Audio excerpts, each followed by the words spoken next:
What is going on, everyone? Welcome into the top half of my 2022 NFL Deep Dive series, as today we are previewing the 16th ranked Tennessee Titans. Before we get started, if you could do me a huge favor, please do take a moment to hit that like button down below. It's a free and easy way to support my channel in what is actually a pretty big way, so thank you for that.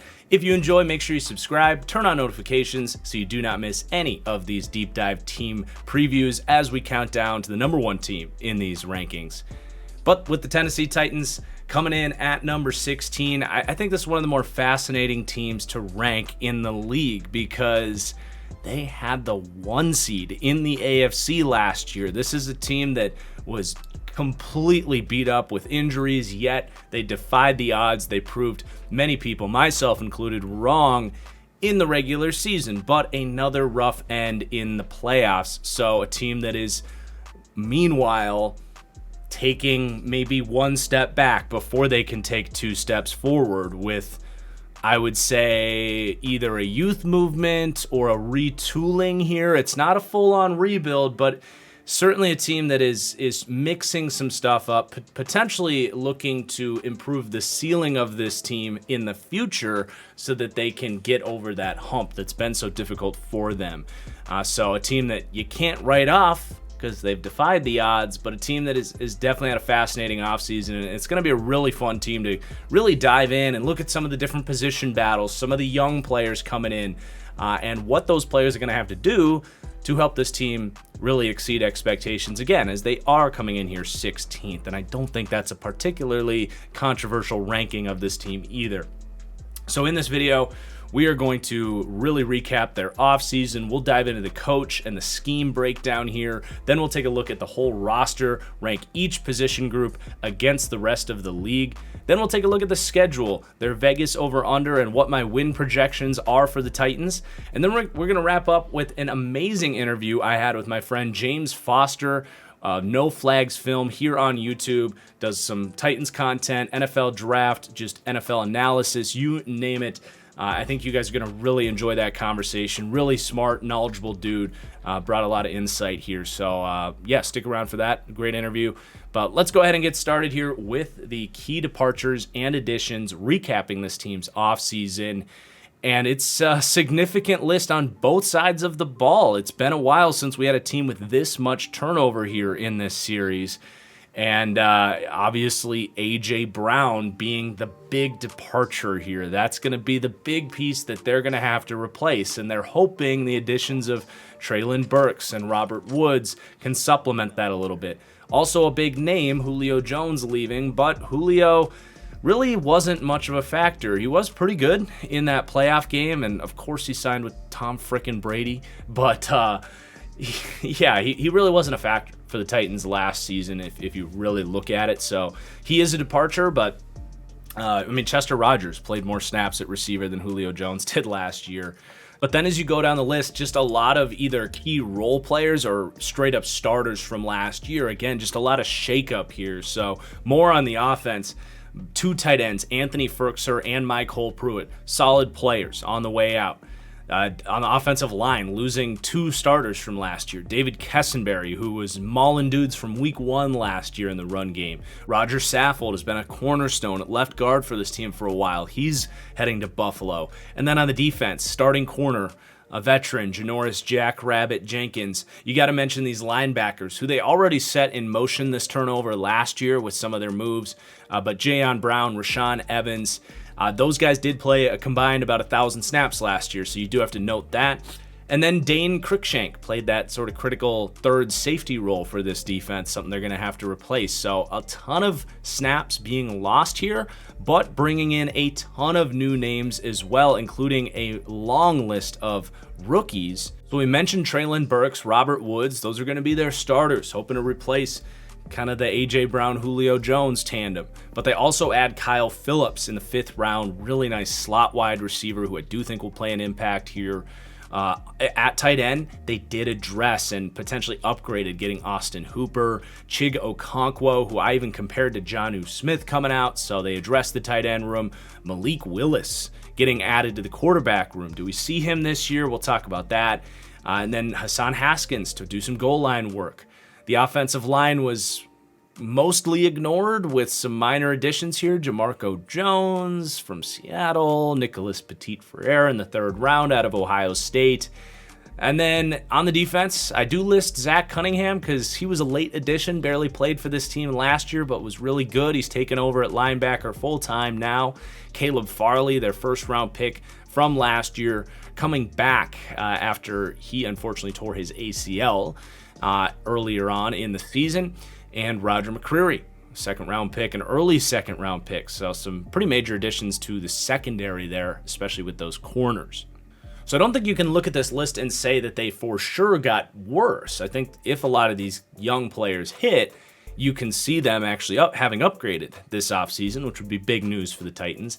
But half of those key additions there are rookie players. And even then, you've got Robert Woods and maybe Caleb Farley, both coming off of ACLs. So some pretty major questions that we're going to hit on here when we get to the roster. But first, I do want to talk about the coaching staff, how I feel about them, as well as what the scheme looks like here in Tennessee on both sides of the ball. So I love Mike Vrabel. Tough dude that's really smart as well. But man, what stands out about Mike Vrabel is that leadership style. This is an underdog team. Even though they were the 1 seed last year, they do play with that chip on their shoulder. They really embody the character of their head coach. And I think that is most notably what makes Mike Vrabel a top 10 head coach in the league. In fact, Vrabel actually won the NFL's award for the best coach in the NFL last year, which typically goes to a team who's a coach whose team outperformed the expectations based on roster, injury, circumstance, and such. It was really an impressive job by Vrabel to get this team to win 12 games last season. So you love everything he brings just as that head coach, leader of the team, but he is a defensive mind as well. And for the first time in 2021, you saw that defense really kick into gear. This has not been a particularly good defense in the Vrabel era until last season, where it was great.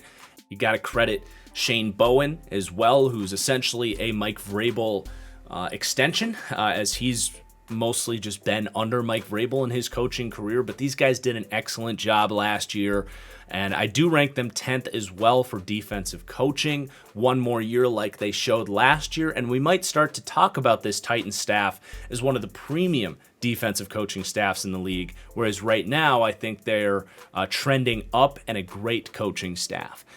And then as far as what this scheme actually looks like with Vrabel and Bowen, it is at the heart a Belichick defense. Those influences are obvious. I mean, Vrabel played for Bill Belichick, and then he went and worked under Romeo Crennel, who was his coach in New England. So you get obvious influences from those Belichick defenses, which is a 3-4 heavy defense with, a lot of flexibility up front, an emphasis on those sort of outside backers to be able to drop into coverage and do different stunts up front, be good run defenders, you name it. And then also a heavy dose of man coverage, cover one. And that's no different here, but I think they are definitely kind of their own, style of the Belichick defense. I think they stunt incredibly well. I think Vrabel's defense does look a little bit more traditional up front, where your defensive ends in a 3-4 system are a little bit more traditional. Granted, they do have Danico Autry here, who is kind of a Belichickian defensive end, a guy that can play a little 4-eye and edge when you need him to. So it's there, but the majority of their defensive ends are traditional 3-4 defensive tackles, where they are bigger. Your outside backers here aren't necessarily hybrid guys like Bud Dupree, for example, Rashad Weaver. They're very much like traditional edge players. So that does allow, I think, Mike Vrabel to generate a real pass rush here Whereas Belichick is much more scheme up front and discipline and let me take care of it, whereas Vrabel's a little bit more of that attacking front, a little more blitz heavy as well. So he mixes in some different things. And just like Belichick, if he doesn't think he can man up, he'll go zone. But I think Vrabel is potentially even more adaptable in that way based on what we saw last year, whereas Bill Belichick's running man coverage against the Bills, and it's just not working. So, I'm really impressed by Vrabel and this staff, what they did last year. I like the scheme. They're continually growing, I feel like. So they are a ringing endorsement of, I guess, why they've been able to transcend expectations, if you will. And he was well deserving of Coach of the Year last year. And then you go to the offensive coordinator spot here, where this is Todd Downing's offense. And Titans fans are mixed on him. You know, he's not Arthur Smith. I do agree there. I think Arthur Smith has a unique ability to know when to pull what levers, and maybe in those crunch time situations, the play calling maybe wasn't quite what it was the year before. But you can also look and say, look, he didn't have Corey Davis. He didn't have a full season of A.J. Brown and Derrick Henry. The offensive line was getting decimated by injuries. And this offense mostly was able to stick to what they want to do, and obviously was good enough to get them the 1 seed in the AFC. I don't think Todd Downing is a bad coach. In fact, I rank him 15th for pass game coaching, 12th for run game coaching. The scheme hasn't changed, right? It's Arthur Smith's scheme. It's wide zone running. It's incredibly play action heavy. And because they don't have a quarterback that can, I would just say run a lot of different things. Tannehill is really good at one thing, and that is play action. And they stick to it, I think, in large part because of who their quarterback is. But they are maybe the most diehard, run-heavy, play-action-heavy offenses in the league, and I don't think that's going to change this year at all. But this is a guy with a ton of experience, and I think more than capable of running the show again this year. So I get some mixed reviews on Todd Downing, but I don't personally have anything wrong with him. I don't think he's some great coach either, but definitely kind of right in the middle as far as offensive coaching is concerned, maybe even a little bit above that.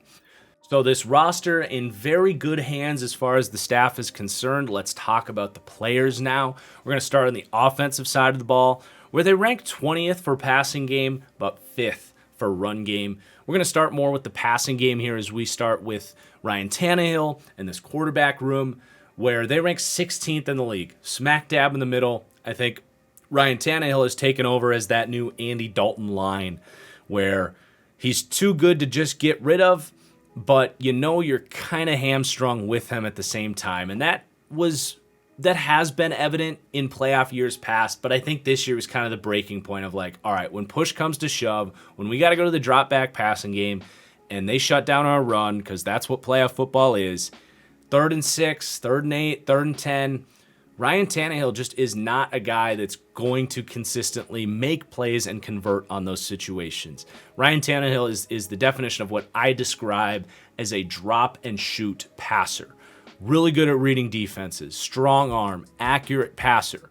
But in those 3rd and 8 situations, those have-to-have-it situations, more often than not, he's going to drop back, make that read, and fire it with confidence. The problem with that is it's entirely dependent on the play call, the receiver getting open, and the defense not tuning into what's going on. And if you're covered up in those situations, it's that lack of reaction time and response and playmaking ability that really does hold Ryan Tannehill back. And it's not for a lack of physical tools. He is athletic. He's a former college receiver. He does have a pretty strong arm. I think maybe even underrated at times.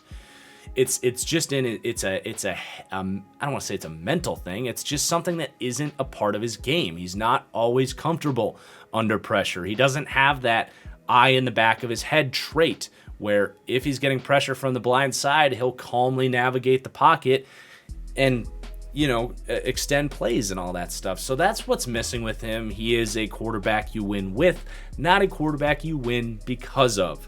And that is why this team drafts Malik Willis, who they think might be a quarterback that can become one of those elite dudes, one of those top 10 guys that does play good enough in structure, can do all the things within the offense that they ask of him, but then add that next layer, add the third down play extension, add those just stupid, remarkable throws that are not just chunk plays and look good on a stat sheet, but are game-changing, back-breaking plays for an offense.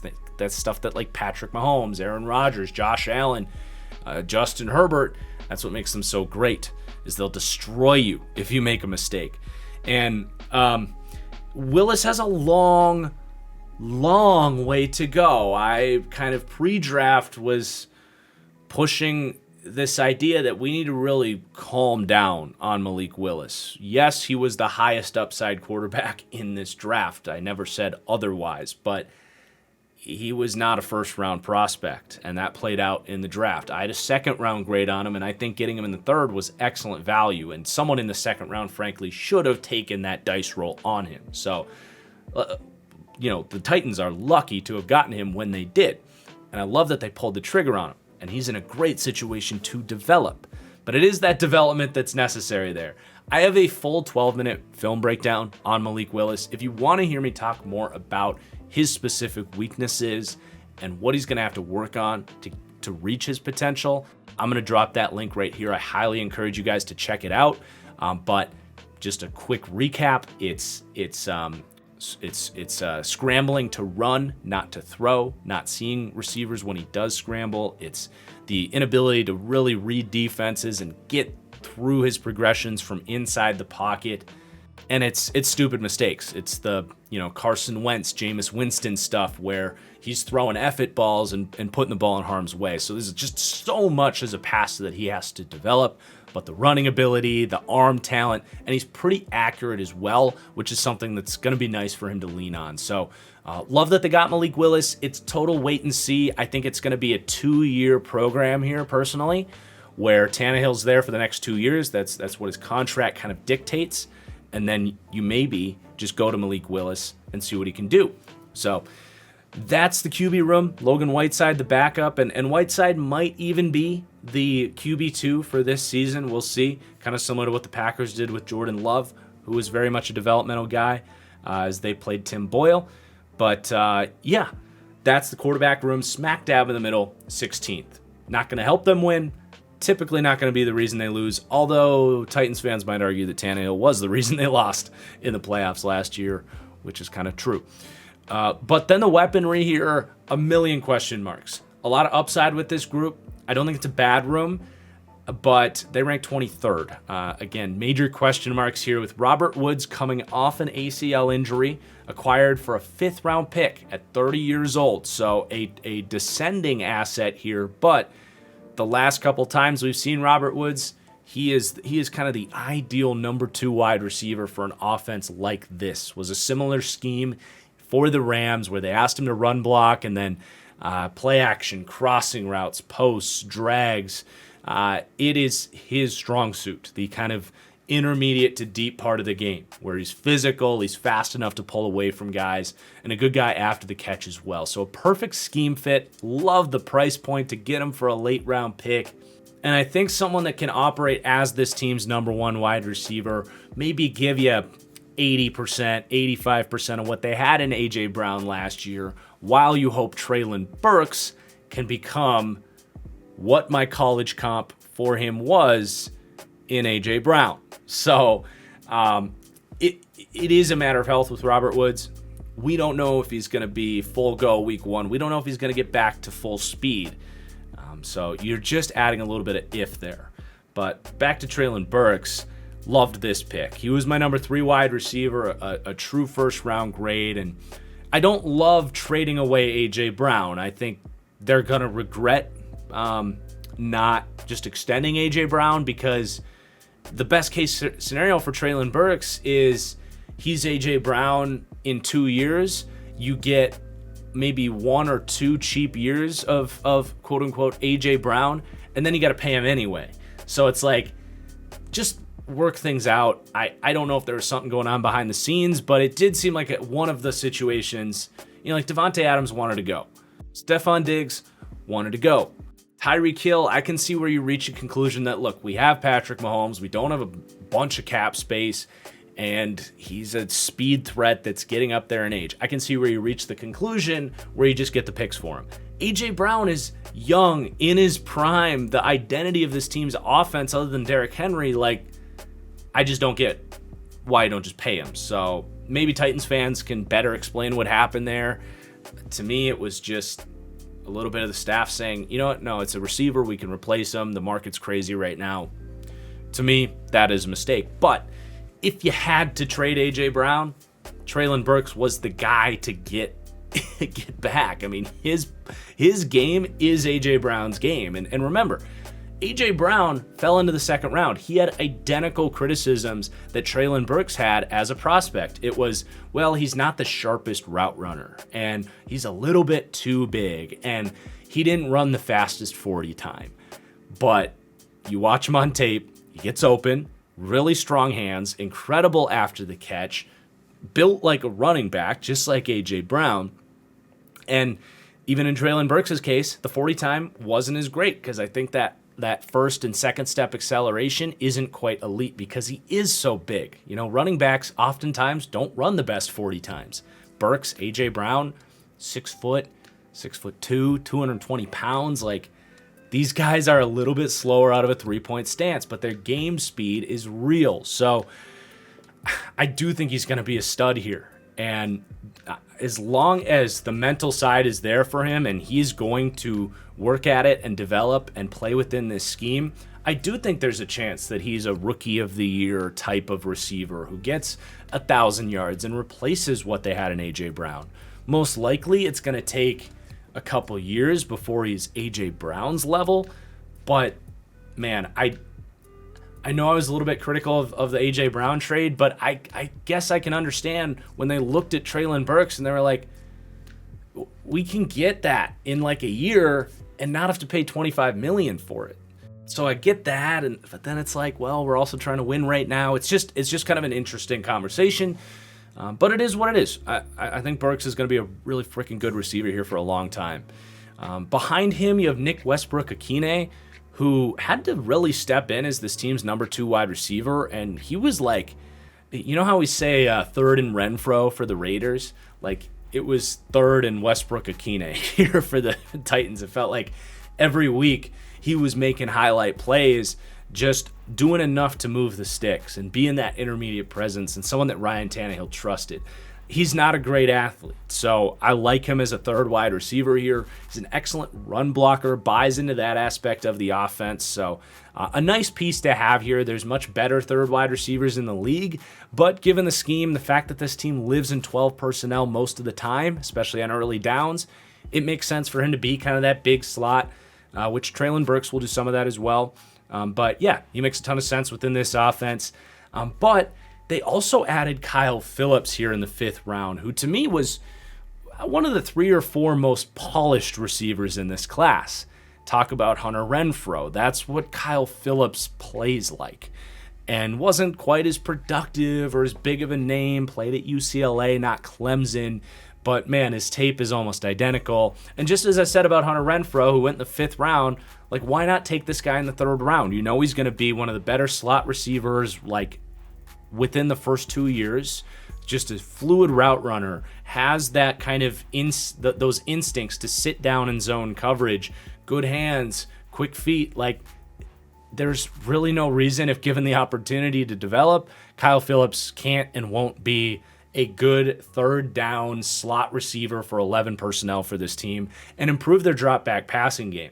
So it's a little bit of a question of like playing time with him, because I do think the other 3 guys are top 3 in snaps. So, you know, you might only get 200 snaps from Kyle Phillips, but maybe he's this year's version of Westbrook-Akine, where he's really making plays on 3rd down, and you head into next year where Kyle Phillips is your wide receiver 3. But really nice pick in the 5th round. Titans, I think, really had a nice draft of kind of managing things for the most part throughout the entire draft up to the 5th round here with Phillips. But behind him, don't love this wide receiver depth at all. I think it's one of the thinnest groups of wide receiver 5, 6, 7, and beyond. And there's not a lot of interesting competition here. Fitzpatrick, 4th-round pick last year, probably makes the team. A possession receiver that I just don't love the upside of. Racey McMath, I thought his film was just trash, like straight up, and didn't really do much as a 6th-round pick last year. We'll see if he makes the team ahead of a slot guy in Cody Hollister, who I think Kyle Phillips takes his job. Josh Malone, big-bodied speed guy. Reggie Robertson, I will take what I said back. He is an interesting piece, just with some speed, a guy that produced with some injury histories at SMU, but definitely to me has a chance to be this team's 5th best wide receiver right away. So I guess keep an eye if he makes the team. Beyond that, again, just not a super exciting group of deep depth, but you run 4 deep, which should be good enough, unless this team gets derailed by injuries like they did last year. Then at tight end, you bring in Austin Hooper, who I thought was always overpaid for the Browns. He's kind of a standard Y tight end, not a great athlete. In Atlanta, had really good hands, but honestly in Cleveland, some drop issues started to pop up. He's not as good of a blocker as he could be at his size, but he's solid at it. Not a bad player, was overpaid in Cleveland, but here on a cheaper contract, I think he's a functional starting tight end. I don't know if within this offense that is really good at leaning into speedy tight ends, if Austin Hooper, just as we saw in Cleveland with a very similar offense, by the way, I don't know if he's going to be an upgrade in the tight end room. I think there's a pretty easy case to be made that Ferkser was better for this offense as their starting tight end, and that even Michael Pruitt, because they were those scheme fits that can pull away on crossing routes in play action, and that's not Austin Hooper's game. But not a bad tight end regardless. And then much more interesting depth with this tight end room. You have Jeff Swaim, who was kind of forced into action last year, wasn't really good, and you're hoping that some of these younger players can overtake that tight end 2 position. Most notably, Chig Okonkwo, one of my favorite players in this draft, just as far as style and someone that I'm really excited to see in the NFL. And as I said in my breakdown of him in my top 10 tight ends video, he is the love child of Kyle Juszczyk and Jonnu Smith. Little half tight end, half fullback. He, in theory, is in the perfect spot for him to be utilized as that wing player, potentially as a fullback, and someone that can just be that lead blocker on the edge, but with 4 or 5 speed, someone that looks like a running back sometimes with the ball in his hands, can be a total mismatch. I think if he earns that playing time, he's going to produce and be a hell of a fan favorite here for the Titans. So another just perfect scheme fit, great pick for this Titans team.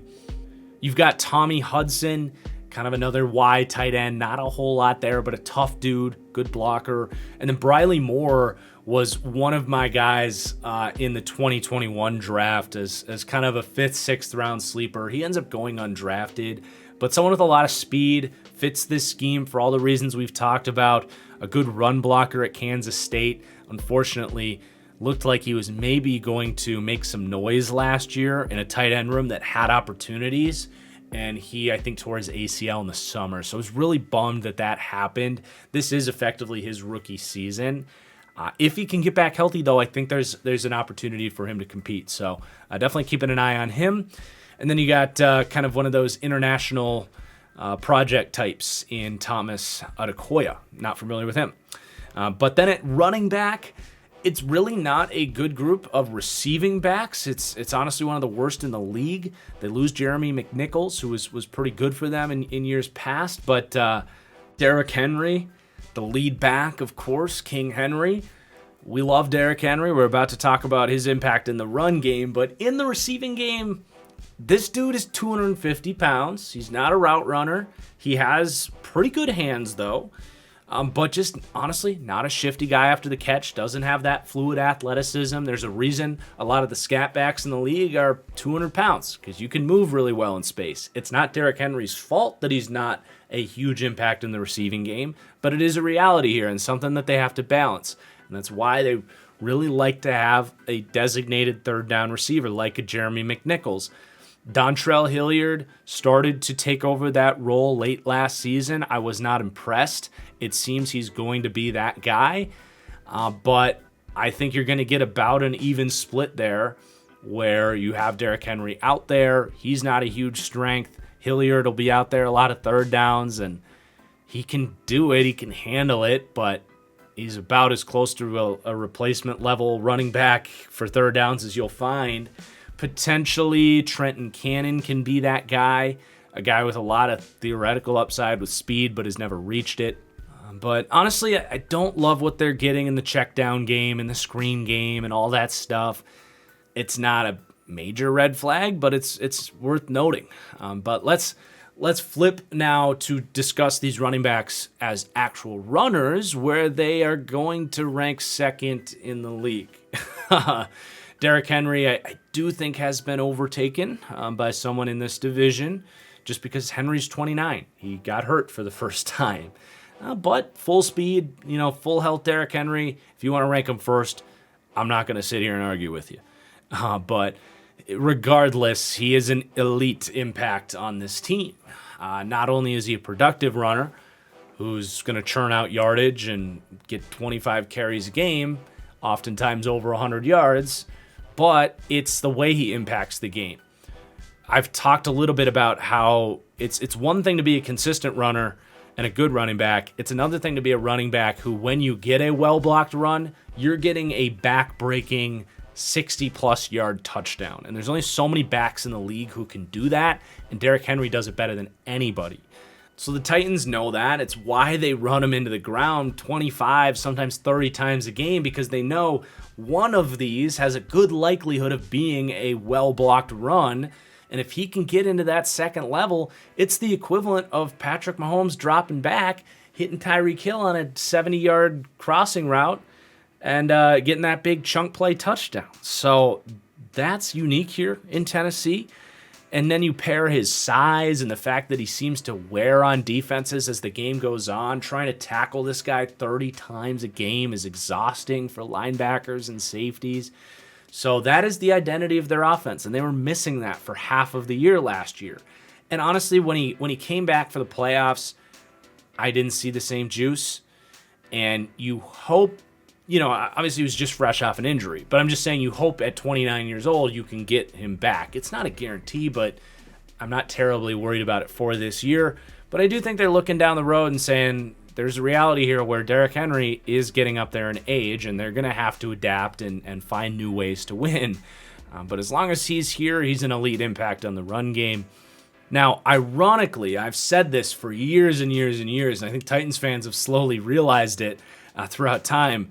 Derrick Henry has a very distinct weakness in the run game, and it's short yardage situations. It's kind of comparable to what we talked about with him as a receiving back, where he's just not a fast starter, and he needs 2 or 3 steps to get to full speed. And when it's 4th and goal, 3rd and 1, and the defense knows they're running a dive or they're going power, honestly, Derrick Henry's, it sounds crazy, but he's one of the least effective running backs among starting runners, at least in the NFL at that. So they drafted one who can do nothing else but convert short yardage situations in Hassan Haskins. I see that as his role. I don't think he's some high upside guy that's going to take over Derrick Henry in 2 years. No, he doesn't have the tools to do that. But they looked at him and said, look, Derrick Henry sucks on 3rd and short anyway. We can reduce some of the beating he's going to take in those situations and actually put someone in who's better at it. So that's his role to me. Beyond Haskins, I don't think they have a lot of good running backs here. I really don't. Dontrell Hilliard is a scat back. Trenton Cannon has never accomplished anything in this league, despite some long speed. Theoretically, a good scheme fit for him here, but I don't see him bursting onto the scene here. Jordan Wilkins, I think they see comparable to that Hassan Haskins role that we talked about as a short yardage back. And then at the bottom there, of course, we got to keep an eye on Julius Chestnut. Not because I know anything about him or that I watched him play at Sacred Heart as an undrafted free agent, but because his name is Julius Chestnut, and if he makes that team, this is amazing. So we'll see. But yeah, second in the league for running backs, and that's basically all King Henry doing his thing. And if he leads the league in rushing again this year, not going to be surprised. It's really a matter of just staying healthy, and that's probably going to be enough, at least statistically, to do so. You do have Ryan Tannehill they mix in for like QB read options and stuff. Definitely a threat on the play action boot game as well, where you do have to keep an eye on them.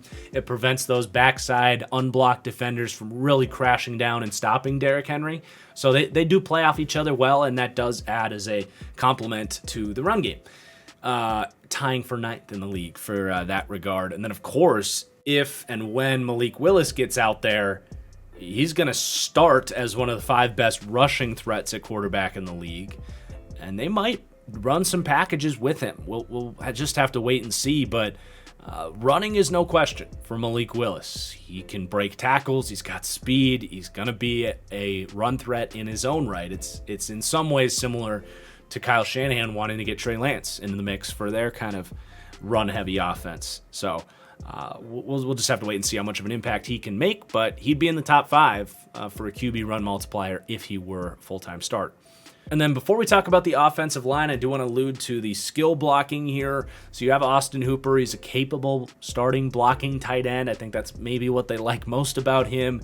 Chig Okonkwo, I'm not going to give him a super high grade right away as an NFL run blocker because he does need to work on some of that sustainability and just all the general tools to block at the next level. But his athleticism, his willingness is totally there, and I like what he's going to bring. They do also have Tony Carter, played fullback for this team last year, and I think he's primed for, a breakout year for fullback's sake. Thought he played pretty well last year. They might get Okonkwo going as a little fullback as well. And then Robert Woods, a phenomenal run blocker as well. Nick Westbrook-Akine. And then, Traylon Burks not listed there. Also going to be out there, of course, quite a bit. Should be a pretty good run blocker himself. So they are going to get a little bit of a boost from the skill players. And the offensive line's not bad from a run block perspective, where they do rank 12th. But pass protection for me is going to be much more of a concern. And there are some question marks on this offensive line that could potentially hold this team back. But you got some strengths as well. You've got Taylor Lewan, who's all around just locked and loaded, franchise left tackle, top 10 guy, excellent run blocker, excellent pass protector, technique, athleticism, toughness.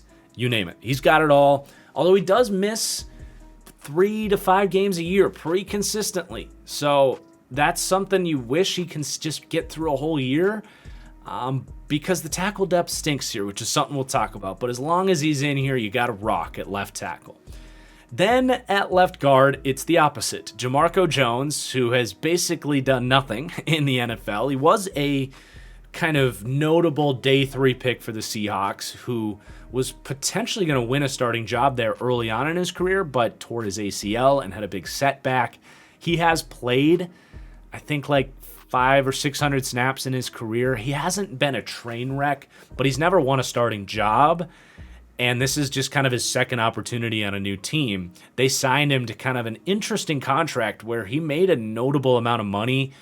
I should have looked this up, but I want to say it was like 2 years, $6 million. Probably not a lot of guarantees there, but that's like you're going to compete for a starting job type of money.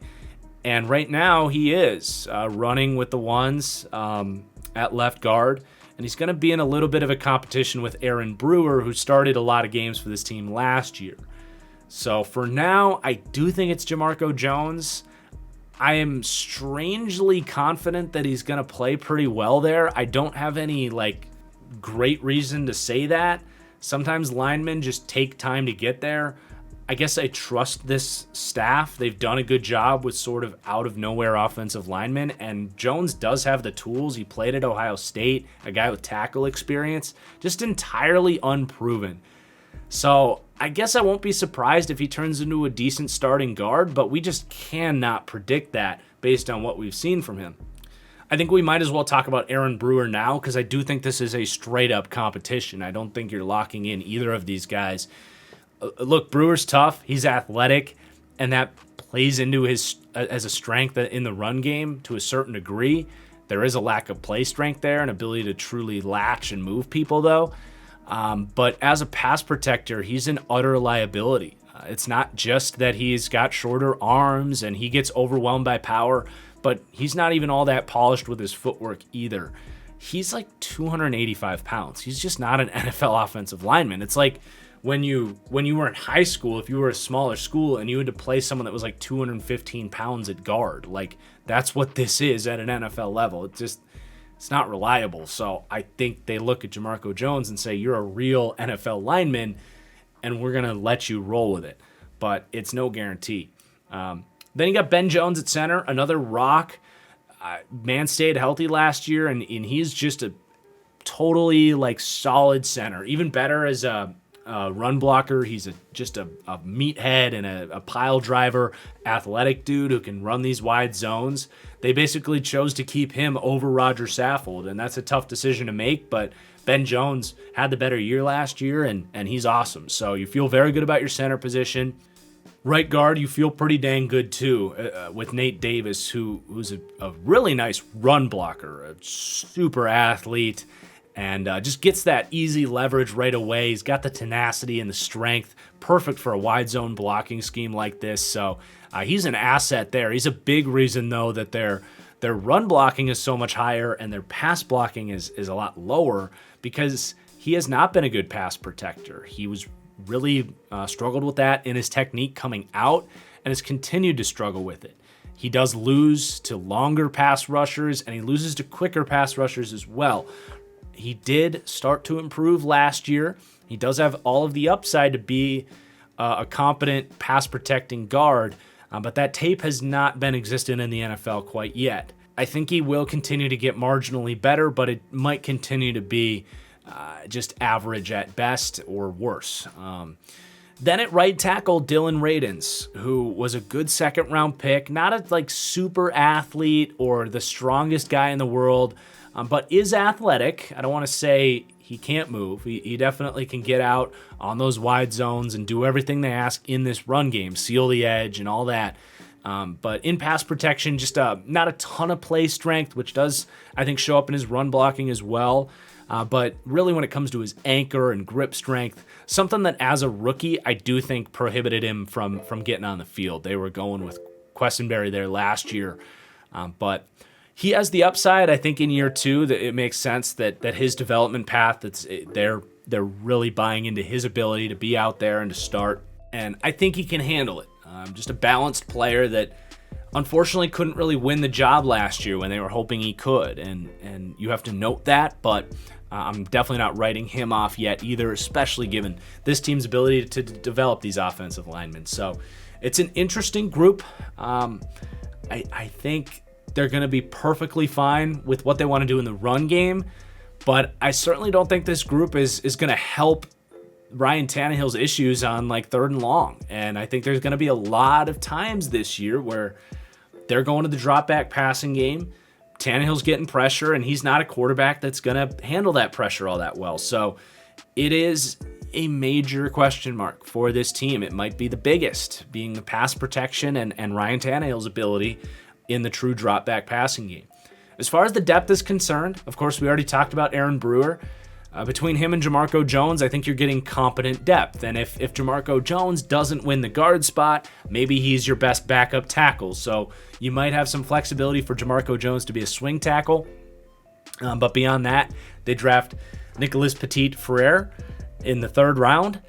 You know, I think the athletic tools are there. This is a guy that was highly recruited out of Ohio State. He's got get-off, he has play strength, but really piss-poor pass protection technique, was dominated by the NFL players that he faced in the Big Ten. And I don't think he's going to be ready. I think the upside's there. I think he'll be a good run blocker day one. But yeah, I don't think you want to see him out there. And if he beats out Radins, I think there's a chance that that's just a really poor endorsement of Dylan Radins' ability, but I don't think that's going to happen. I think Ferrer's a backup this year, maybe a guard as well. Might be a better position for him, and maybe he competes at left guard. Again, there's competition going on. But I don't want to say I hated Nicholas Petit-Frere, but he was far from my favorite prospect in this draft class. And then beyond those two guys, I really don't like the depth. So really anybody else getting on the field here, I honestly think is a liability, like an utter liability. You have some flexibility there with Brewer and Petit-Frere and Jamarco Jones, so you hope that you can always run 7 deep and be okay with it. But you've got Taylor Lewan's got injury questions. Ben Jones is no spring chicken. They struggled with injuries last year, so it's from a pass protection standpoint especially going to be a red flag as we head into the year. So I think you can see where you get to the 20th offense here. You've got literally the most average starting quarterback in the league in Ryan Tannehill, a questionable receiving core with very legitimate upside and shouldn't suck, and a pass protection unit that does drag this passing game down a little bit, along with a very solid coaching staff as well. And then the run game, 5th in the league, where you have like top elite running back situation with Derrick Henry, a scheme and a staff and a quarterback that all kind of complements that. And then a run blocking unit that is a little bit lower, ranking 12th with some question marks on the O-line, but still a unit that can really get on the move for this wide zone blocking scheme. So that spits out overall the 17th offense in the league, pretty much smack dab in the middle. And then we get to the defensive side of the ball, where we're going to start with the pass defense. They rank 14th in the league for me for pass defense. And that starts up front with a top half pass rush, where they rank 14th for me. It's a very balanced unit. I like all of these guys. I think the conversation starts with Jeffrey Simmons, who's one of the ascending premium pass rushing defensive tackles in the league. I think you often hear him mentioned as a top 5 pass rushing defensive tackle. I'm not there with him quite yet. I think he's a lot closer to 10, especially than he is to 5. And a lot of that is I just think there's a lot of underrated pass rushers that don't often get mentioned at that position. But Simmons is a big name, someone that was a first-round pick. A lot of people really liked him coming out, myself included. And my pro comp for him was Fletcher Cox, and I think this could be a year where he reaches that pro comp as one of those top 5 pass rushing defensive tackles in the league. This is a guy with get-off, strength, quickness, pass rush moves, defends the run. The sky's the limit for Jeffrey Simmons, and we'll see if he can reach that level this year, but if he doesn't, you're still getting a stud of an interior pass rusher and something I would describe as a legitimate number 1 interior rusher, if nothing else. But let's shift the conversation more to the edge group first before we come back inside. You have Harold Landry, who's a sack monster, but there is good reason he doesn't always grade out very well if you want to look at his PFF grade. His pass rush grade last year was like 60 or something. So just saying he's an average pass rusher. And I think some of that is he gets a million pass rush snaps, and he's more of a rusher that when he wins quick and early, and it's effective and leads to a high sack rate. But he is very dependent on his bend and his pass rush moves. He's not a guy with power. And when you don't have that power, it is difficult to consistently win. So it is something worth noting. In true drop back situations, he was actually 78th in the NFL as far as pass rush win rate. So it's like he's not consistently winning, but he gets a million opportunities. And when he does win, it's like really impactful plays. So it's a tough balance with him. He's a unique rusher. The other thing is they stunt him up super well, and he does get a ton of unblocked pressures. It just is what it is.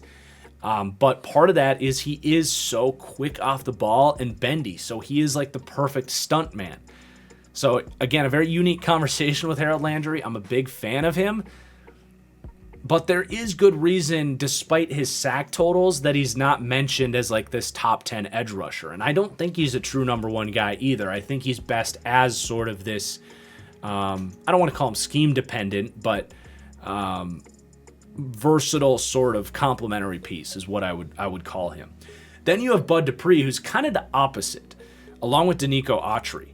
These guys are, I don't want to say they're interchangeable. They play a different position, but they're equally important to this pass rush because these guys are pile drivers, they're power rushers, and they're disruptors up front. And they allow a guy like Harold Landry to wrap in and around and contain and get the pass rush production. They're kind of the unsung heroes of this pass rush. Bud Dupree is certainly overpaid here. The contract they gave him was like, whoa, he is not that good of a player, but Another kind of complementary number 2 piece here. Just not someone with a lot of different pass rush moves, not a guy that wins a lot one-on-one, but again, crunches that pocket and is really good for the stunts that they like to operate here, that Vrabel's very good at scheming up. It's a great example of why we have such heavy weight on defensive coaching, because you pair the right skill sets together with a coach that knows how to use them, you end up with what you had last year, which was a very solid pass rush.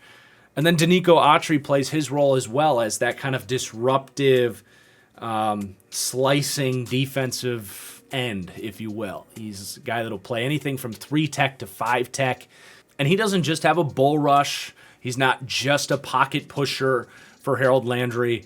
He's also someone that can rip through. If you line him up inside, the middle of the gap, he will rip through and disrupt with quick, easy get off and that kind of production. So a pass rush that really builds off each other, was well constructed when they kind of put all these pieces together last year, adding Dupree and Autry, and they schemed them up really well. That really worked last year and was a big part of their success. Not a ton of depth behind those 4 worth noting. You have Ola Adeniyi, who played his role last year as the 3rd rotational edge, more early down stuff for him, but did that role adequately. And then Rashad Weaver is interesting to me. Was a mid-round pick in 2021 who could not stay healthy. I loved Rashad Weaver. He was kind of a one-trick pony, not this great athlete, but some of the strongest arms you'll see for a defensive end. And I do think they see him as like kind of a potential Danico Autry type, where maybe he plays a little bit between the tackles, a little bit of interior rush, but I think right now he's more of edge depth. Someone that we just don't really know exactly what position he's going to be for them, but really strong arm dude who does have some long arm power rush ability as well. Definitely makes sense in this scheme for all the reasons we've kind of detailed, but we just haven't really seen him at the next level quite yet. So that's your notable edge depth. Lawler can play, I think. He just has a very minimal snap count coming from the Rams, where they've had a million pass rushers on the edge, but he might be able to be something there. David Anene is more of that hybrid type coming out of Houston. Might be an interesting early down player for them. Then on the interior, you have some kind of early down pieces with Tyler Tart, Naquan Jones. We'll talk more about them when we get to run defense. Laurel Murchison, a college edge who's kind of beefed up and been asked to defend the run here. Again, minimal 3rd down production because these guys have stayed healthy ahead of him. But they bring in DeMarcus Walker, who I honestly think is a better player in that role. I think that right there is going to be a competition. Year 3 for Murchison. They were hoping he can be a DeMarcus Walker caliber player as kind of a role-playing rotational defensive end. And they may just be impatient and say, we'll just take DeMarcus Walker, who wasn't bad for Houston last year. If Walker makes the team, I think he's their best pass rusher off the bench as a disruptive force. Someone with the flexibility to play Bud Dupree's role, to play Danico Autry's role. He only signed a $1 million contract, so he's no guarantee to make the team, but I do think he's the best they have behind their starters. Deshaun Hand is interesting as well. It's a weird fall off. He had a great rookie season. Looked like one of the better defensive players in his draft class after his rookie year for a Lions team that you don't often say that about their players. But then just fell off the face of the planet. Snap count disappeared. The grading profile disappeared. Ends up here for the Titans as a street free agent. Like, we know he can play. He's done it before. Played at Alabama, 3rd round pick, maybe 4th round, produced. But something's going on there, and it's hard to count on him. And then you've got some interesting depth behind those guys as well. This is actually a really deep group on the interior. Kevin Strong played for the Lions. And then they also had some good undrafted pickups and guys like Jaden Peavy and especially Haskell Garrett, who I thought was a mid-round, early day 3 type of draft prospect. Saw him at the Senior Bowl. Surprised to see him go undrafted in a really bad defensive tackle class. So Haskell Garrett certainly would be one guy that I'm really keeping an eye on for depth here, especially as a smaller guy that might be able to be a kind of 3rd or 4th rotational pass rusher. So that wraps up the 14th ranking pass rush unit. Then we get to the coverage unit on the back end, starting with the linebackers. Man, we're going to talk about Zach Cunningham when we look at the run defense, but coverage is not his game. He's stiff. He doesn't have the best instincts. He's not the fastest guy in the world, especially for modern linebackers standpoints. So, yeah, he's going to be out there on third downs because he's a leader of this defense and was awesome last year doing certain things. He will blitz. He's good at that, but when it comes to coverage, it's just not his game. But that's why it's great to have David Long next to him, who was a breakout for the Titans team. He is someone that Titans fans are very loud about on Twitter, and for good reason. He's a smooth athlete, insane first step acceleration. He showed instincts in coverage, and I think he's kind of the perfect complementary piece to a Zach Cunningham. I think they've sorted through this linebacker room. They were kind of tied to Rashaan Evans as a former first-round pick. Jayon Brown had played really well as a fifth-round pick, but they've kind of freed these guys up to be their linebacking duo, and honestly, I'm not going to complain about it. David Long is still a little bit unproven as a dominant cover linebacker, but I think he's ascending, and they're going to shelter Zach Cunningham in his role as well, but you can't always protect him. So it's not a bad linebacker coverage unit. I think with the right development for David Long, this can be a middle of the league group, but for now they rank 21st. You also have some notable depth. I loved Monty Rice coming out, was one of my favorite players in that class, was a total my guy. He is really good at covering players, not grass. One of my favorite things for linebackers. Don't just drop into a zone and helplessly wave your arms around and let the quarterback manipulate you. Of course, go to your assignment. Don't blow your coverage. But when the time is right, flip that head. Start covering guys. Convert to man coverage. Take pieces away. And Monty Rice does that. Injury-ridden first year. I think he's currently on the PUP as well. So we don't know if he's going to be able to get out there. But if he does, for some reason, I think he can play. So good depth, if nothing else. Chance Campbell also drafted in the third day of the draft. Really good blitzer, good athlete, developmental prospect. Probably will make this team. Is going to be an amazing special teamer, if nothing else. Dylan Cole had like one really nice year as a third linebacker, maybe 2 nice years for Vrabel in Houston. I think he still remembers that player. Really hasn't done much since, but in theory, a good athlete who's played in this league. And then that's probably going to be it. I don't see them keeping Joe Jones, who played a little bit last year, or Jack Gibbons. But I like this linebacker room. Even if the 21st ranking doesn't reflect it, I think they're kind of a middle of the group right now with even some more upside to get better. Then on the back end, I like this secondary quite a bit. The problem is it's a lot of young corners who are unproven. So I can't rank them too high, but they do come in 13th, which is very respectable. So on the outside, very clear-cut picture here. You have Christian Fulton, who had an outstanding season last year. He's only getting better. Loved him coming out of LSU. I thought they stole a first-round prospect in the second round. And based on his development track, I think that's fair to say. I think he's an ascending, at worst, number 2 corner with even number 1 potential. Just has the size, the speed, the quickness, tough dude. Really big fan of Christian Fulton. And year 3 could be even better for him with a better secondary around him. Caleb Farley is, of course, interesting. First round pick, was a polarizing prospect. We didn't know where he was going to go because a healthy Caleb Farley might have been a top 10 pick and the number 1 corner in that draft, but had spinal issues and unfortunately tore his ACL. And sometimes that's just a complete freak incident. Sometimes the body does overcompensate. If the back is a little bit weak, the body starts to depend on the knees a little bit more. And you can see some wear and tear there. It's just how the body works. So it's hard to know exactly what his long-term injury outlook is going to be. But in theory, he's healthy right now. He's not on the PUP. He's ready to go. And I can't wait to watch Caleb Farley, and I hope he's back to full speed because he is genuinely one of the most athletic cornerback prospects ever. And I don't know if his testing numbers fully back that up. In fact, I don't know if I can't remember, honestly, if he did all the testing and stuff. But his fluid movement ability on tape is rare for a guy that's 6'2". He just warps in and out of breaks. He has the long speed. He's got the length.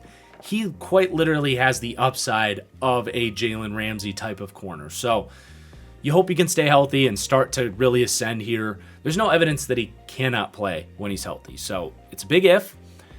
A part of that is Roger McCreary was drafted in the second round as injury insurance. We'll talk a little bit about McCreary, but I want to talk about Elijah Molden next. Molden was a really nice day 2 pick for a slot corner. Heading into year 2 here, he had his ups and downs, was mostly good, especially for a rookie. It's a tough position to play.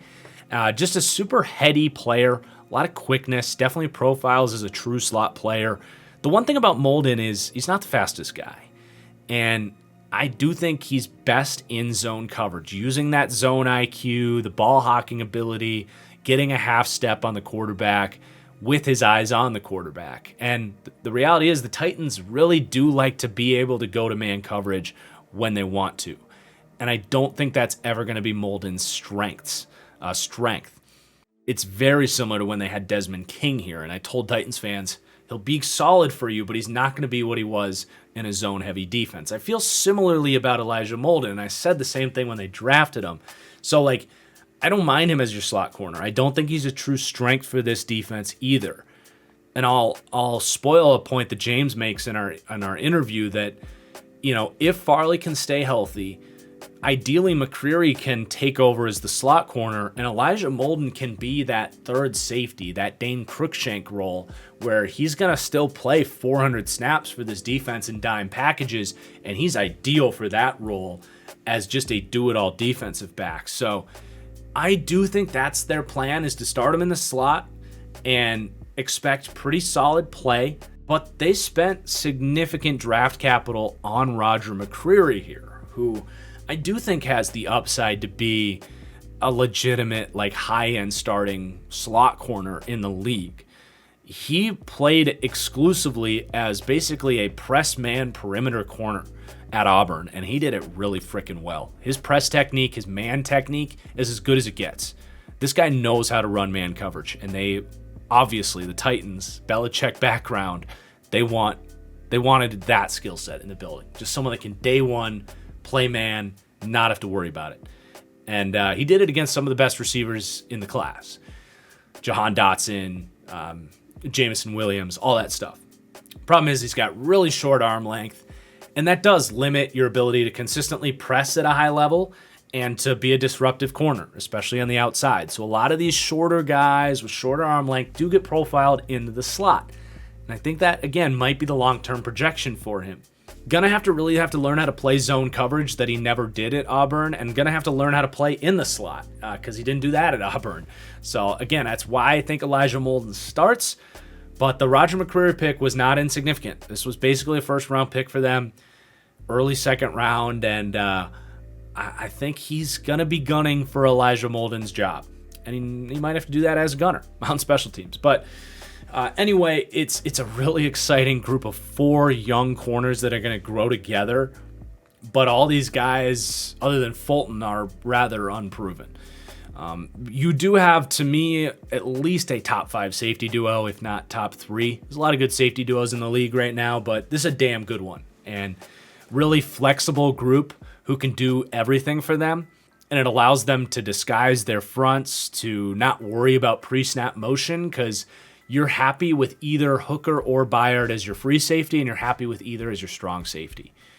So let's start with Kevin Byard, who I think I will give the crown right now for the best overall safety in the league. It's tough because I think Byard, Derwin, and Jesse Bates are all tier 1 for me, whereas Derwin's a true strong safety and Jesse Bates is a true free safety.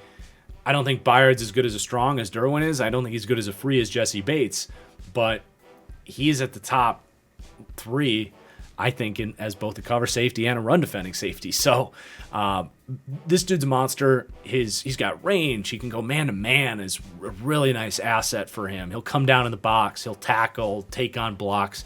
A true do-it-all safety and a major asset for this defense. Just provides not just playmaking but flexibility for a smart coaching staff. And Amani Hooker is just younger, less athletic. baby Kevin Byard, basically. He's got the playmaking instincts, physical against the run, heady dude in coverage, someone that can definitely play man coverage from the slot. And he's getting better. I don't know how much higher his upside is, just because I don't think he's the most athletic safety in the world. But he's someone that's had to really fight for playing time as a 4th-round pick. Never should have been drafted that low. But, he's, I would just say, a rock at safety. So you're very happy there. That effectively gives you your 13th ranked defensive back group. You have some notable depth at corner. You got Buster Screen, who's just a nice slot piece to have as a 5th corner. Why not? Chris Jackson's played a little bit, a 7th-round pick for this team, and he'll probably be their 6th guy. I don't know if they'll keep any of these other guys, so I don't know if it's really worth mentioning the rest of the depth there. At safety, it is a pretty thin group, so it's why you might see a 7th at corner, but A.J. Moore was in Houston and now here. Good special teamer, but as a 3rd safety, I don't love it. That's why I kind of like the idea of McCreary taking over the slot and Elijah Molden being a 3rd safety that plays a lot. They draft Theo Jackson in the 6th round. They bring Josh Kalu back, Michael Griffin, a big-bodied undrafted free agent. I don't like these safeties as 3rd safeties. I really don't, and they are missing some snaps in that role with Dane Cruikshank leaving. So it's a potential liability. If AJ Moore's getting 350 snaps, I don't know how I feel about that. And it'll be an interesting thing to see how this staff handles that. Do they just don't go to those 3 safety packages, bring in Roger McCreary instead? Do they just move Elijah Molden to that role right away? It's definitely a fascinating turning point for this. Not a turning point, but just a talking point and something to see how the staff handles it for sure. So that rounds out the 14th ranked pass defense, and then ranking a little bit higher for run defense, where they're 12th. So up front, pretty good D-line. They're kind of right in the middle there. They do rank 20th. This team's definitely not afraid to go base 3-4. So you're going to have, I guess, just a total rotation between Tyre Tart and Naquan Jones. Tart was really the starter earlier on in the year, but as the year went on, Naquan Jones really started to play well and was edging out Tyre Tart. So it is a bit of a position battle, if you even want to call it that. I mean, these guys are both going to rotate as 3rd and 4th defensive linemen and play a lot.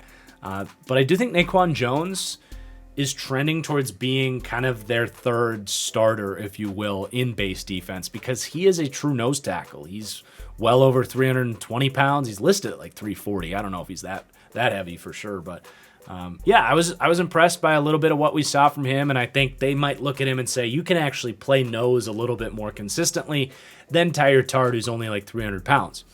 Then you have Jeffrey Simmons, of course. As I mentioned, just a very balanced stud defensive tackle. I think only getting better. Uses his strength, his quickness. He's also like uniquely gifted at identifying screens. I just thought that's worth noting. It stood out to me. But yeah, really instinctive, all around good run defender. Then Danico Autry, it kind of depends where they line him up, honestly. When he plays 3-tech and he gets put in a tough situation, he is lighter, he is tall, and will get moved. But off the edge, if he can put his hand in the dirt as a 5 technique, he actually holds up pretty well. So he's a little bit give and take there.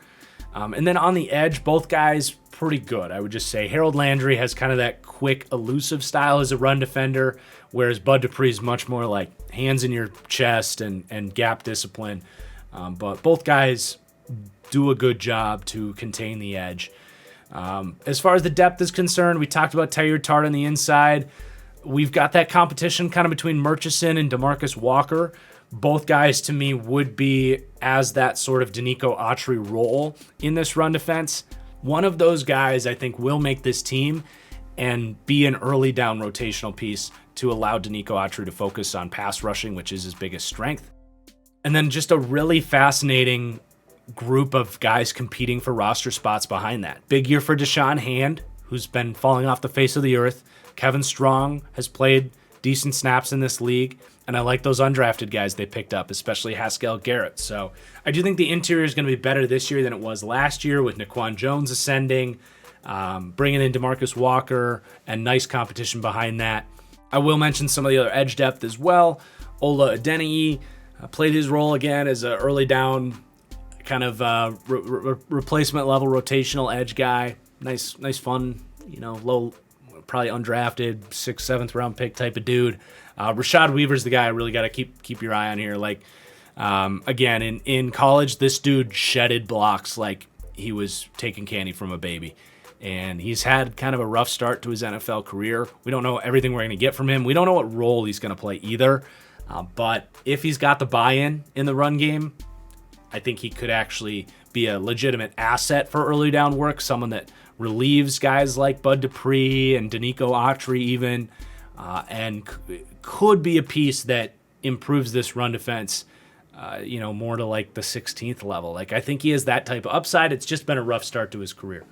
Then you get to the linebackers, and I knew Zach Cunningham was good in run defense, but holy shit, man. I was blown away by what he did for this Titans team when he showed up. Like, I've obviously prepped a lot of all 22 for this series, and it was just like, whoa, he is a dominant run defending linebacker. You don't see a lot of guys like Cunningham, who's a little bit of a throwback, full-size dude, 6'3", 240 pounds, comes downhill, good run diagnosis, willing tackler, strong, just like wings, like huge wingspan, strong arms, one of the most secure tacklers in the league over the last few years.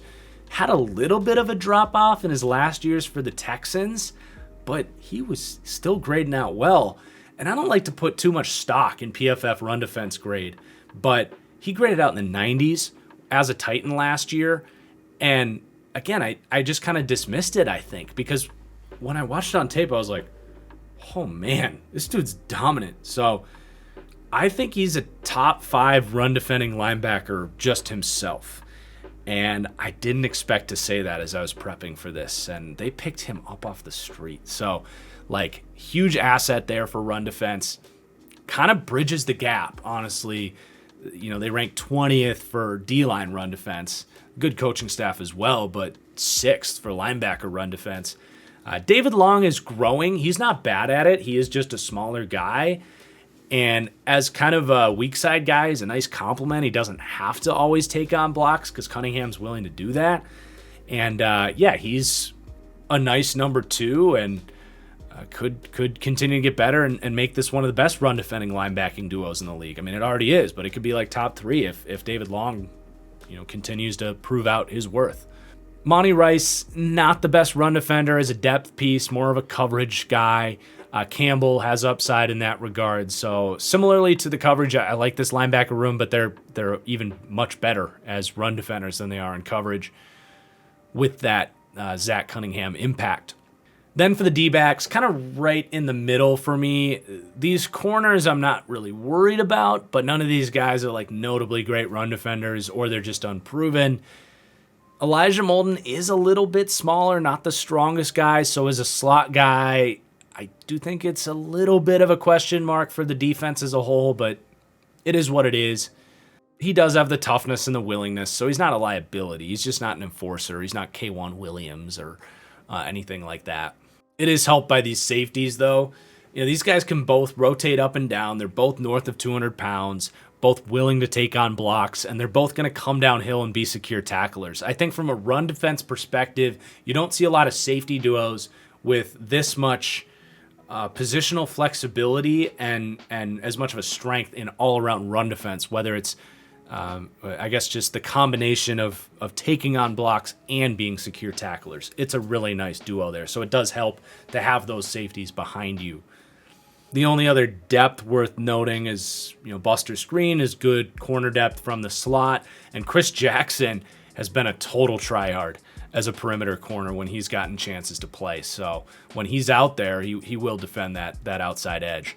So that rounds out the 12th ranked run defense and ultimately the 12th overall defense. So top third of the league. It's a really good defense. It's just a unit that works well with a run-heavy offense, a defense that's going to play really good football, keep this team in games, and be a big reason ultimately why I think they can at least compete for the AFC South. They are 14th when we rank the special teams, Good kicking game. Definitely a lot of buy-in with the kick coverage unit. So no concerns there. So 17th offense, 12th defense, 14th special teams gives us the 16th overall ranking.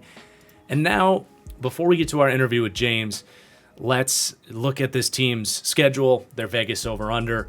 Vegas has them at 9 wins. So obviously the desert saying, pump the brakes a little bit on this team getting the 1 seed again. Let's see if they can get above 500 and win this division first. I think that's much more reasonable expectations. In fact, my win projection here has them right there at 8.8 wins, which is too close to say bet either way. I think it's a team that has some very winnable games within their division that they're going to have to take care of.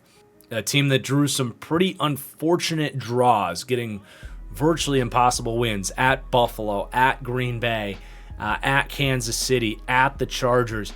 Those are really difficult road games. So I think in all likelihood, you're sitting at about 5-4 for half of your schedule. Looks pretty likely with winnable games and likely losses.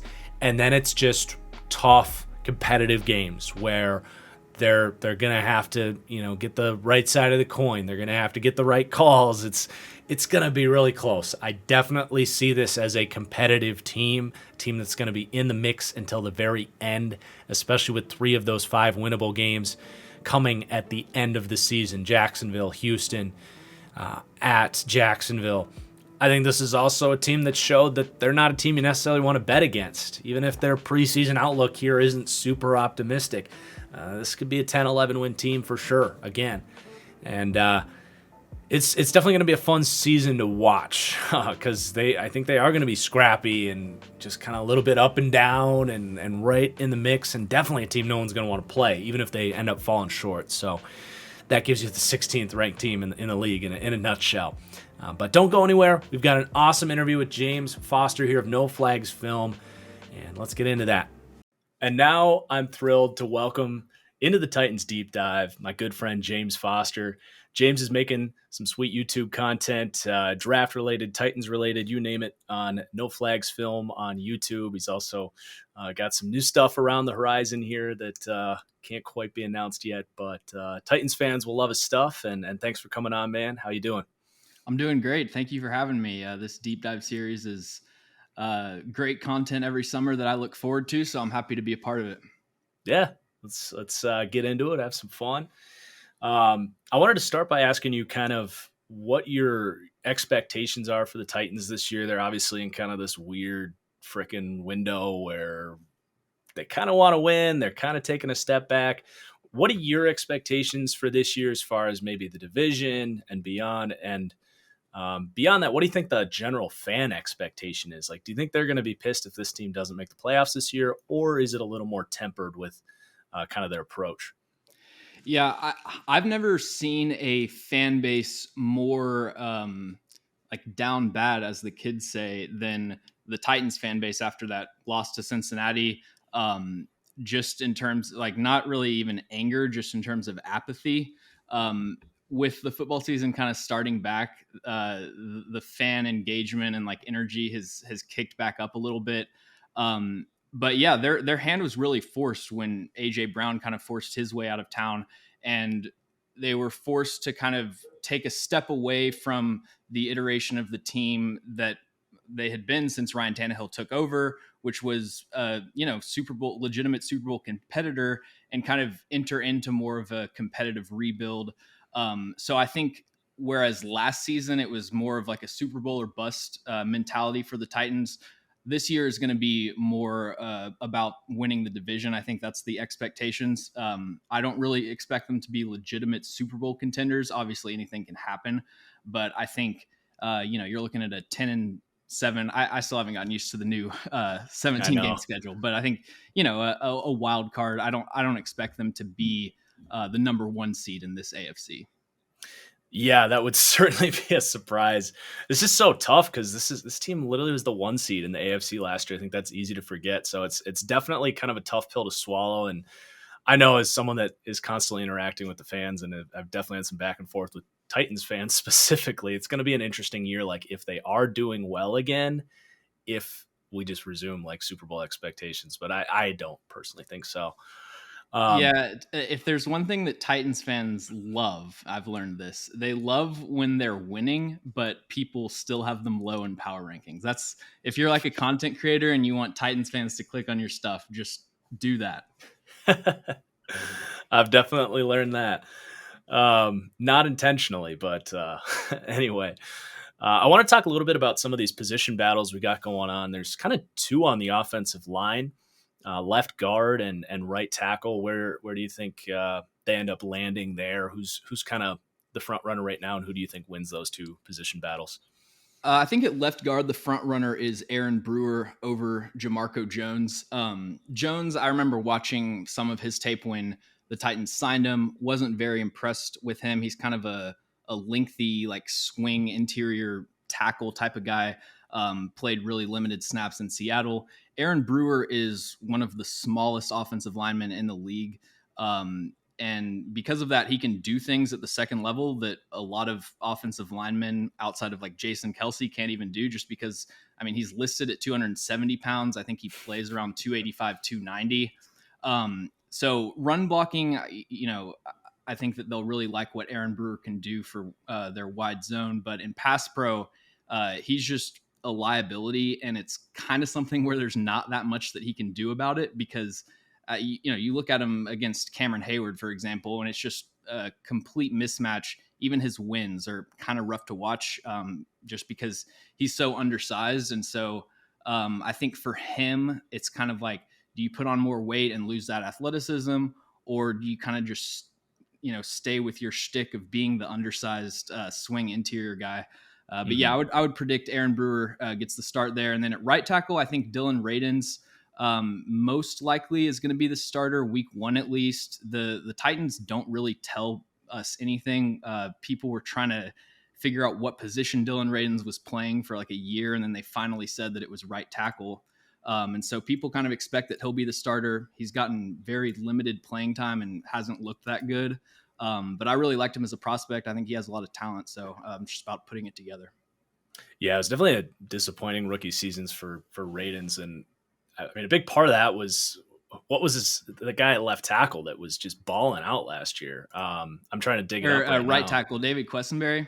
Yeah. I don't know. All right. So here's the thing. I think David Quessenberry is kind of like he got inflated by PFF grades. Yeah. Like I'll watch Quessenberry and I can see how he got that high like PFF run blocking grade. Right. But just in pass pro, there are some disastrous games, and kind of like with Aaron Brewer, like even the ones where he doesn't technically give up a pressure, it's like you're hanging on by a thread. Yeah. And I don't know. I think that Quessenberry being there was because he had to, not because they were just so blown away by David Quessenberry, that kept Radins off the field. It's definitely fair. I mean, I was more, the run block was definitely impressive, but woof. But yeah, like you gotta have someone that Radins in like the second preseason last game just got worked by Joe Tryon, and I think the Titans coaching staff was pretty much like, yeah, we gotta shut this guy down for a while. Yep. So you're not expecting Petit Frere to at least be a day one. I really was not a huge fan of Petit Frere. After the Titans drafted him, I went back and watched his tape at left tackle from 2020.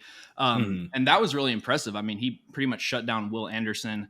But at right tackle, if you've ever gone to his PFF profile, it's green and blue for all the bad teams, and then Aiden Hutchinson, red, Arnold Ebiketie, red.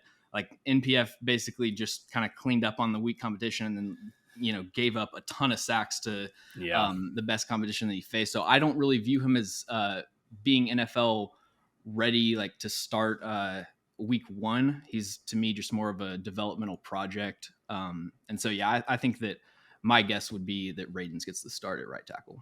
Yeah, and then the other position group that I guess I just kind of my eye on. I don't think it's really a competition, but I wanted to get kind of your take on it. Mm-hmm.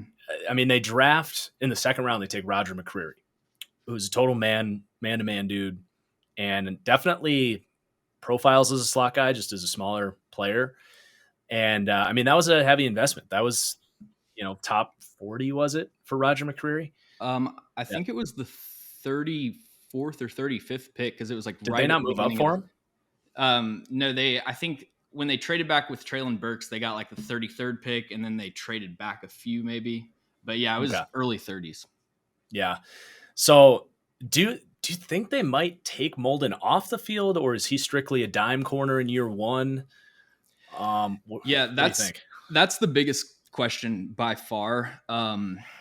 I think that so like Elijah Molden had a brutal start to the year last season, but then had a really good rest of the year down the stretch. I think it was like a 69.7 coverage grade when I was looking it up. If you ignore the first 2 weeks, to me though, he kind of seems like someone that could have a Desmond King-esque career arc where they come in, they're really like pro ready, kind of crafty slot corners that come in and are immediately successful, but they're kind of maxed out a little bit. I hate calling Yeah. players maxed out, but I don't really see where the room for growth is with Elijah Molden, because when I see him get beat, it's like, yeah, I mean, that's what's going to happen when you run in the 4.6s or whatever he ran, and like that's what's going to happen when you don't have long arms. And so theoretically, I like the idea of maybe replacing him with someone with a little bit more athletic upside.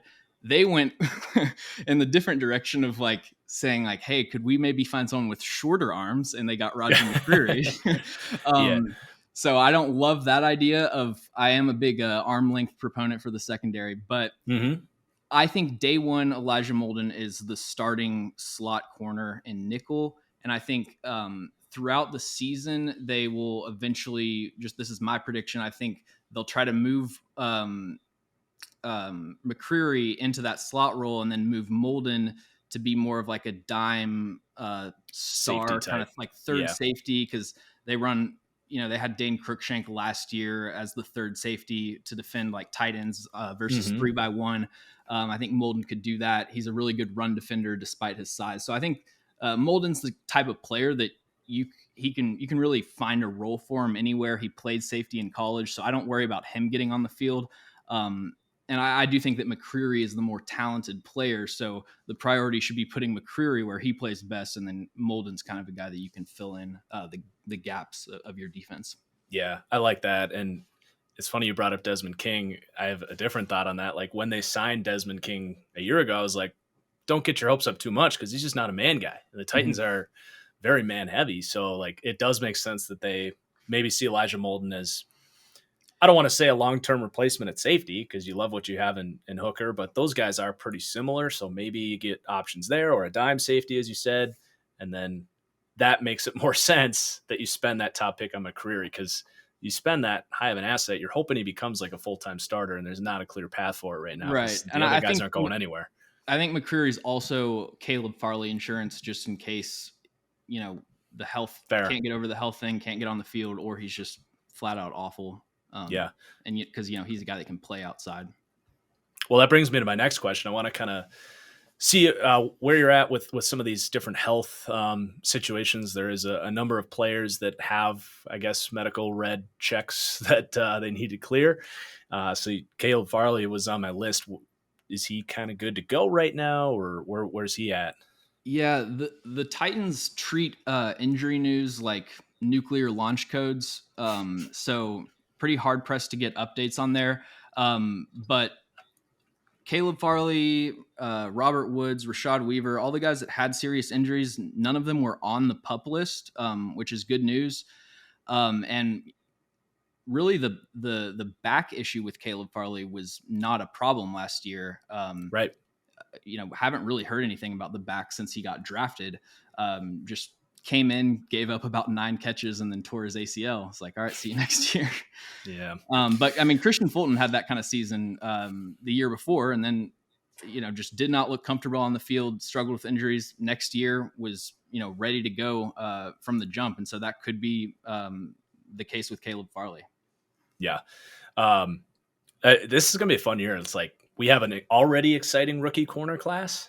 And then we also basically get Caleb Farley and JC Horn's rookie year. Yeah. So it's like it's going to be a lot of young corners that can And make a name. going back and watching like the rookie corners, just, I mean, obviously everyone knows Patrick Surtain, but guys like Greg Newsome and, guys that you'll talk about in your series, there's a ton of rookie corners that had really solid seasons.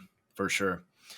And then what about Traylon Burks? I know there was some kind of late weight concerns, potential like off-field questions with him when he got drafted that kind of popped up like a week or two before the draft. Has any of that resurfaced since he's been drafted, or has that been pretty quiet? So it wasn't really off field.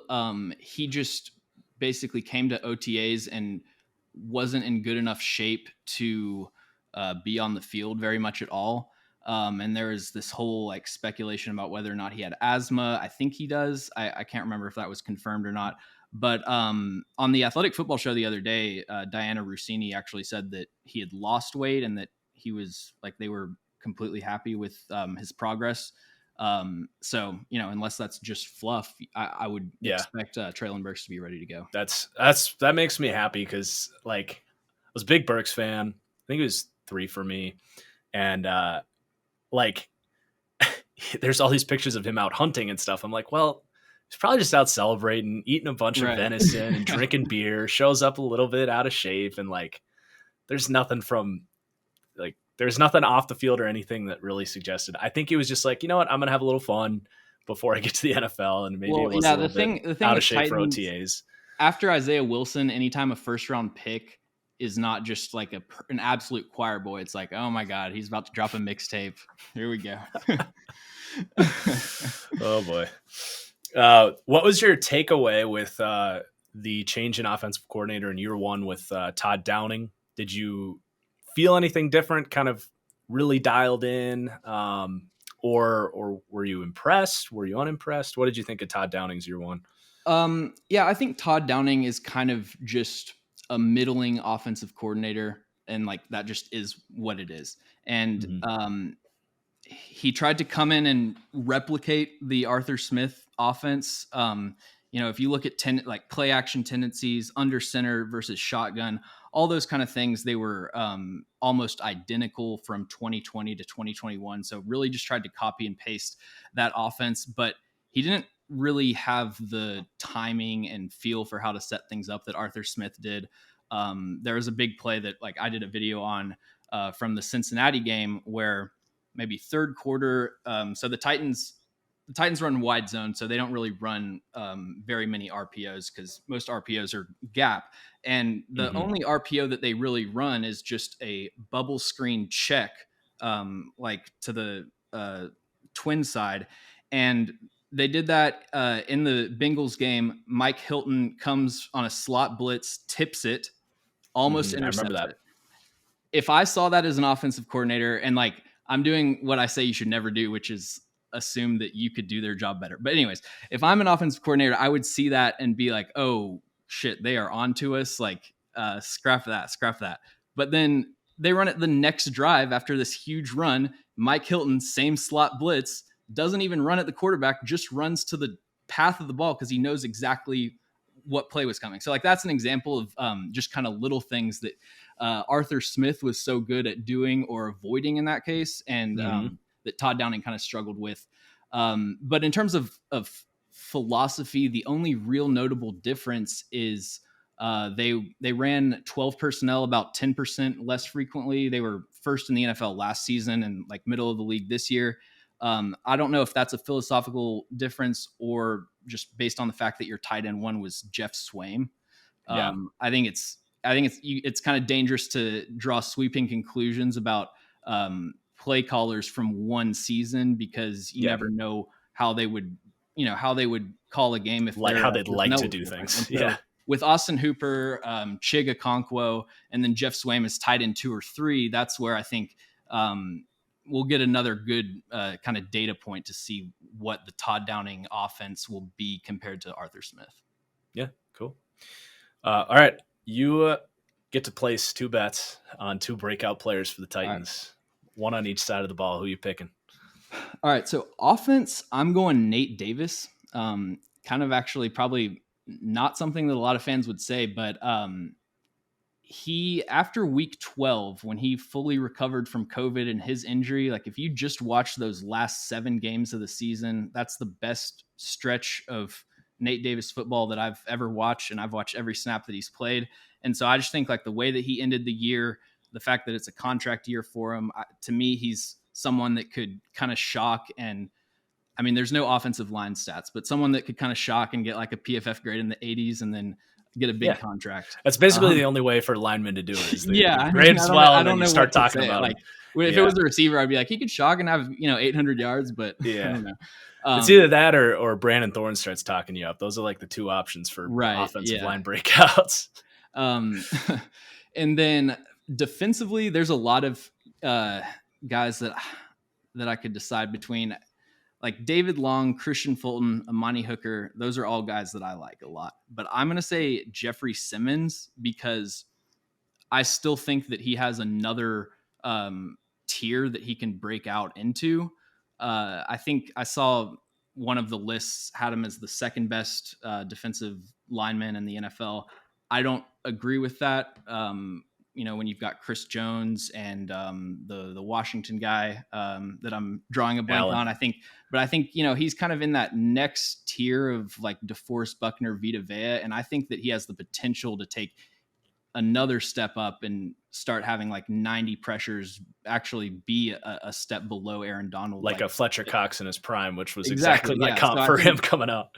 Yeah, and I think it'll be interesting to see if they get, a lot of times the Titans get contracts worked out with big guys like that in August. So he's someone that could be getting an extension soon, but he could also have that added motivation of being in a contract season as well.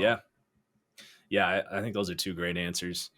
And now that the dust is kind of settled and you've probably revisited Malik Willis once or twice, are you happy that he was the mid-round QB that you ended up with? So basically my question is, other than Kenny Pickett, are you happy with Willis, or would you rather have Ritter or who am I forgetting? Howell, Corral. And Corral, yep. Yeah. Any of those other guys you would currently rather have? There's been this weird effect on with the quarterbacks. I'd love to say that I just have my evaluations and stick to them, but it's like if a guy falls 3 rounds later than I projected him, I'm going to be like, all right, well they're smarter than me. They probably know something. So the shine is kind of, it's not like I was high on the quarterback class, but the shine is kind of worn off the penny with Sam Howell and Matt Corral, with like them falling so late. And I don't know, I guess to me, if you're drafting a late round quarterback, you just go fully in on upside, and that's what Malik Willis is. But I think that he's a year 1 quarterback 3. I think Logan Woodside will be the backup that dresses for games, and hopefully Malik Willis can develop into a backup or someone that can take over. I actually think that a mobile quarterback like Malik Willis could have a really high floor as a backup because you can kind of manufacture offense just like with the running game that he adds. Yeah. It's I agree. I mean, why not? Like, you're spending a 3rd round pick. Why not get the guy that has top 5 tools, Yeah, but he's got to learn to throw a passing concept other than like out and up, pump and go. Yeah. I know.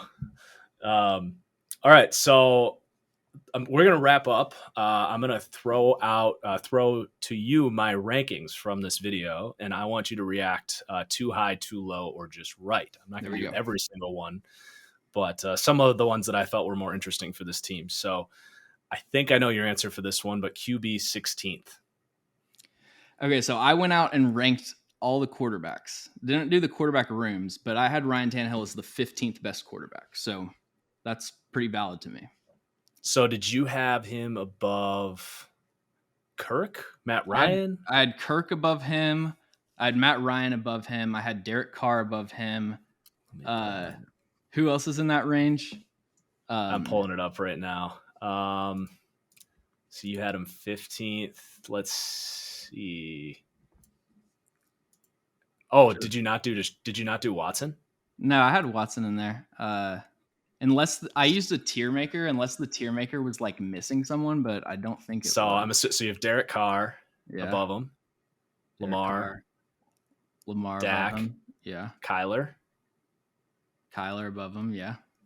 Unless you have him above Stafford, or unless Nah, you I have. have Stafford above him. There's Okay, still so someone that you're there's still forgetting someone. no, there's still someone that Burrow, you're not Herbert, saying. Russ, Allen, Tom Brady, Mahomes, and Rodgers.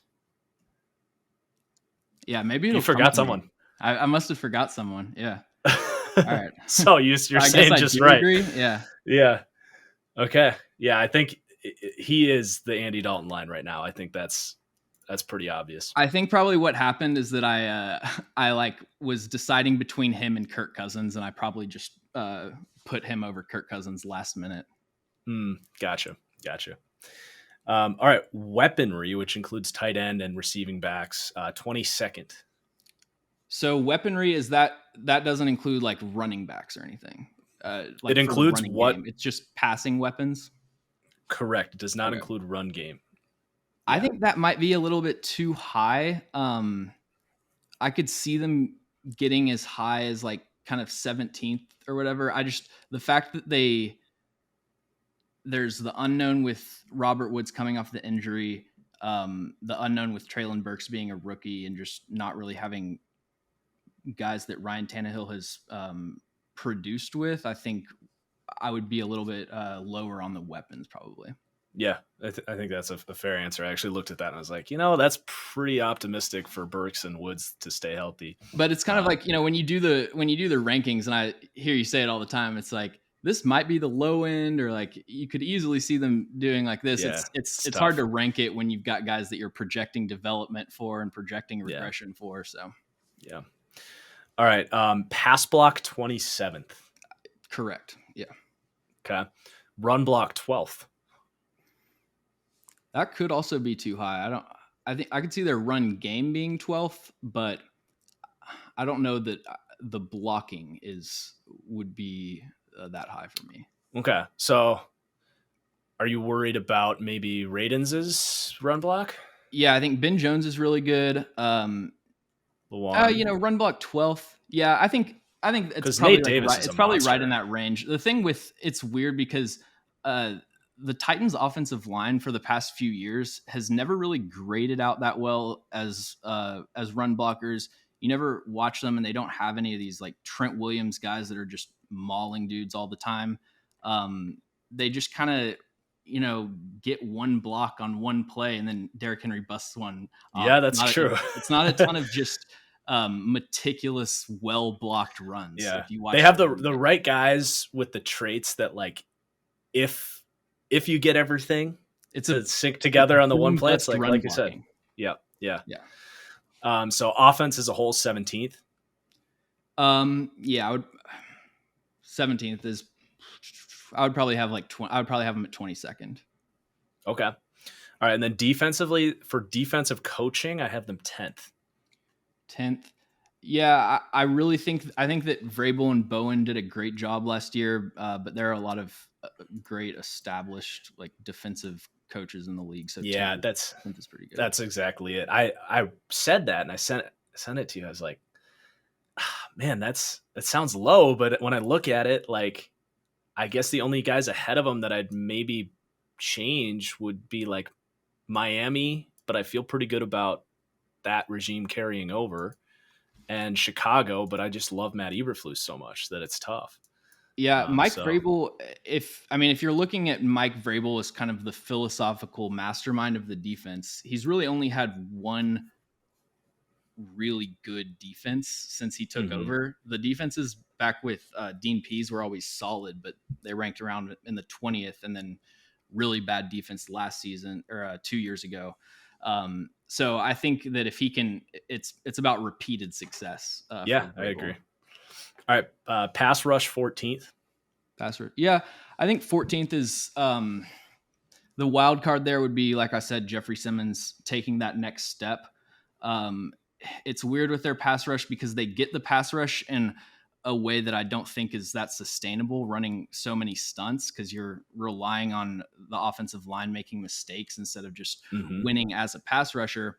But when you look at their personnel and just the fact that, especially if Rashad Weaver can be a contributor, they just have a ton of B to B plus guys that can get in there. And, if you've got 4 guys getting 80% of the way to the quarterback, that'll combine into pressures and sacks a lot of times. Yeah. All right. Last question here. Are you going on the over-under is 9 wins according to the Desert this year? You going over or under on that? I'm gonna go over. I feel like I've been a little bit low on the Titans. Maybe. I guess the thing that really gives me pause is that stretch in their schedule where they're at Green Bay.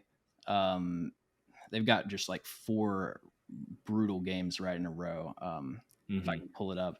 Yeah, like Chiefs, Broncos, Packers, Bengals, Eagles, and then Jaguars, Chargers. Like that, you could easily go 1-5 there. Not that I think they will, but so it is a tough schedule and stretches. But I think that Mike Vrabel has shown that he can kind of just manufacture a successful team out of not that much, and they have a lot more than not that much. Mm-hmm. All right, that's all I got for you. Thank you so much for taking the time. That was awesome. Anything you want to plug before we get out of here? Yeah, follow me on Twitter at NoFlagsFilm and subscribe on YouTube at NoFlagsFilm. I've got some huge things in the works that I can't quite announce yet, but going to be a lot of great new Titans content and NFL film content on the way. All right, looking forward to see what you got coming. All right, thanks everyone for watching. So thanks again for James for coming on with such a fun conversation. Everyone go check out No Flags Film on YouTube. And thank you to all of you for watching the 16th power ranked team in this series. We're getting into the meat and bones, man. The real playoff contenders are going to be even more fun as we move forward. So make sure you subscribe so you don't miss any more videos as we go. Please do hit that like button if you enjoyed. Drop your comments down below what you think of the ranking, where you agree, where you disagree. And until next time, cheers.